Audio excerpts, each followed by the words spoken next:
তই লগে ভাগে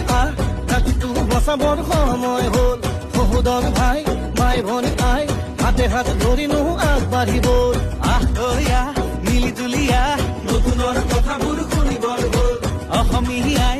মুখনি চাই একতাৰে এনাজৰি বান্ধিবৰ হ'ল এই প্ৰগতি আনিব কোনে শান্তিৰ গান গাব কোনে দুখীয়া নিচলাৰ দুখবোৰ আঁতৰাই হাঁহি জিলিকাব